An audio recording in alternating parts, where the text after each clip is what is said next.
Bienvenue à tous dans cette nouvelle édition de Décryptage sur Africa 24.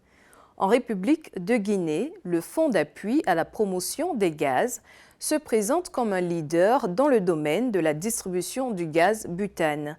Fabgaz, sous le leadership du président de la transition, compte satisfaire les besoins des populations. Mohamed Cheikh Camara, conseiller technique du Fonds d'appui à la promotion des gaz, aborde avec nous les projets en cours de réalisation et les mécanismes mis en place pour remédier à toute pénurie de gaz en Guinée. Monsieur Mohamed Cheikh Camara, bienvenue sur Africa 24. Le Fonds d'appui à la promotion du gaz butane, créé en 2019 et qui a pris la dénomination de Fonds d'appui à la promotion des gaz en 2022, est un établissement public qui relève du ministère de l'Énergie.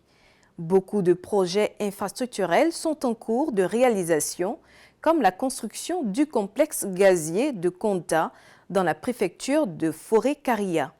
D'abord, quel est le niveau d'avancement de ce projet et quel est le but que se fixe votre service en initiant un tel projet? Je vous remercie. Je voudrais commencer par des préalables.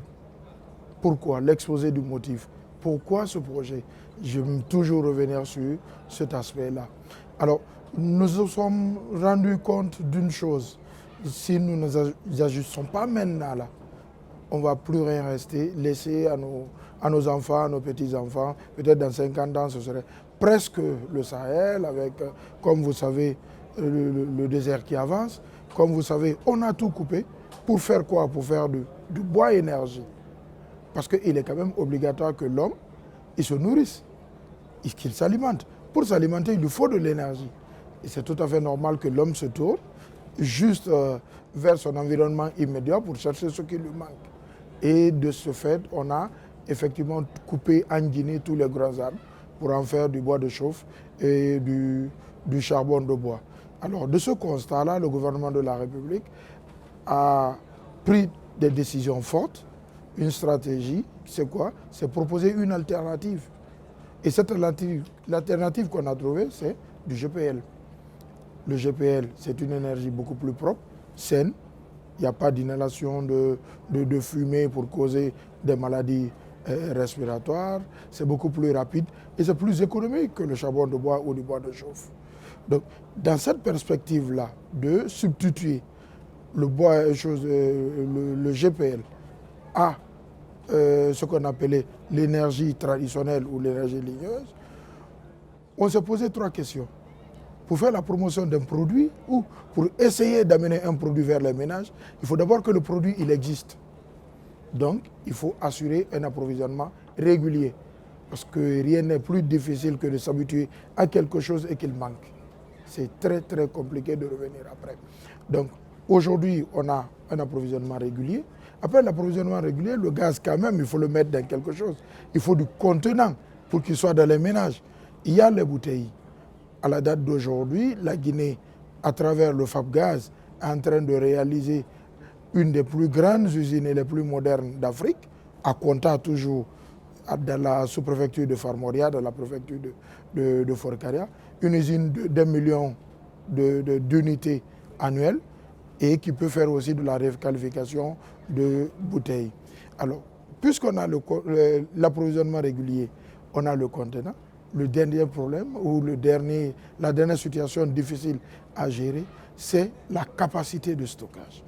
Il faut une très grande capacité de stockage. Nous nous sommes mis dessus. À votre arrivée, dans le domaine de la régulation du secteur gazier, beaucoup de sociétés évoluent au même moment dans l'importation et la commercialisation de cette substance sans aucune réglementation. Vous êtes parvenu depuis votre prise de fonction à normaliser la gestion du gaz dans le pays. Comment se porte aujourd'hui le marché? La loi stipule que l'exclusivité de l'importation est du ressort de la SONAP, la Société nationale du pétrole. La loi est très claire dessus. Mais avant, effectivement, ce décret-là, la loi avait donné à certains opérateurs la possibilité d'importer individuellement le gaz pour assurer, comme je l'ai dit tout à l'heure là, la régularité de l'approvisionnement. Alors, dans ce sens, bien entendu, nous importons avec l'aval de la SONAP pour essayer toujours d'avoir du gaz. Et comme vous en parlez d'ailleurs, récemment on a consulté un stock sécurité État de 400 tonnes au mois passé pour essayer de ne pas avoir la tension qu'on a eue dernièrement sur la distribution. La population guinéenne en majorité n'est pas habituée à l'utilisation du gaz butane dans les foyers. Le charbon de bois est beaucoup plus utilisé. À date, comment la campagne est menée sur le terrain et quels sont les outils de langage utilisés pour convaincre les citoyens? Alors déjà la campagne, nous profitons de tout ce qui est activité. Tout ce qui est activité pour parler du gaz. Tout ce qui est activité pour demander aux gens de changer de mentalité. Tout ce qui est activité menée en Guinée. Tout ce qui est activité culturelle, activité socio-économique, comme le GIF par exemple. Nous parlons aux gens afin qu'ils puissent savoir qu'il y a une alternative au charbon de bois, qu'il y a une alternative au bois de chauffe. Nous profitons de tout, nous profitons du Ramadan, nous profitons par exemple, nous avons deux grandes campagnes annuelles, la campagne Ramadan et puis la fête du butane. Récemment, c'était le festival du Lafidi qui s'est tenu à Belvédère, on y était.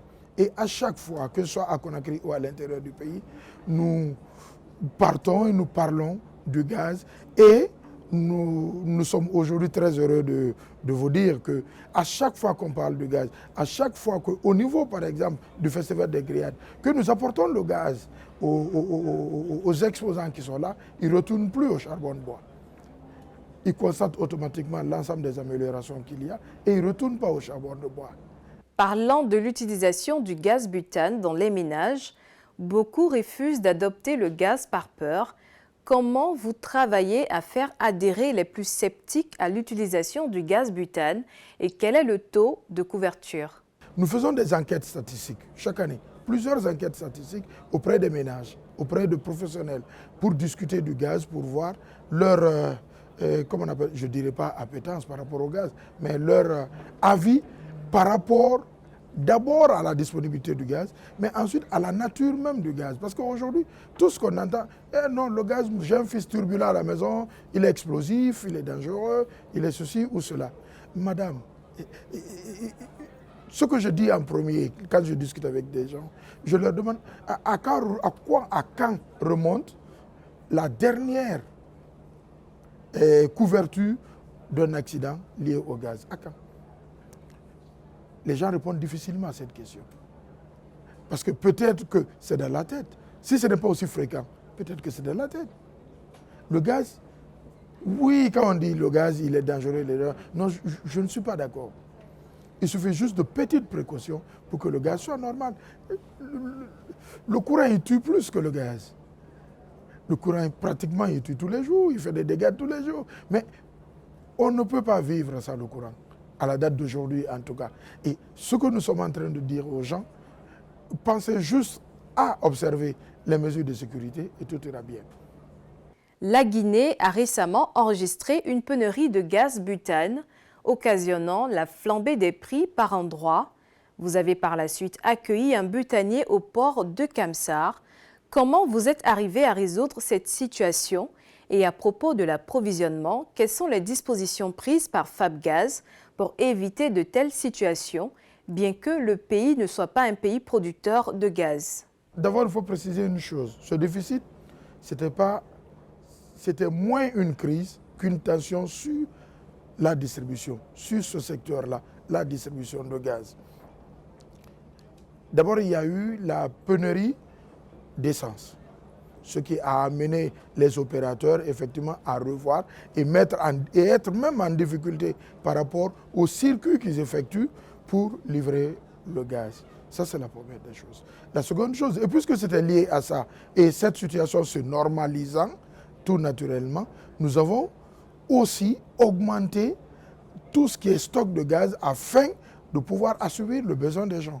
Parce que les gens sont restés très longtemps sans gaz dans les ménages. C'est normal que lorsqu'on dit « ah, il y a du gaz », que tout le monde se jette dessus très rapidement pour essayer de dire « ah, peut-être que ça va encore manquer ». Mais je rassure tout le monde, il n'y a pas de rupture de gaz. nous avons, à la date où je vous parle, nous avons constitué un stock de sécurité pays d'ailleurs de 400 tonnes métriques.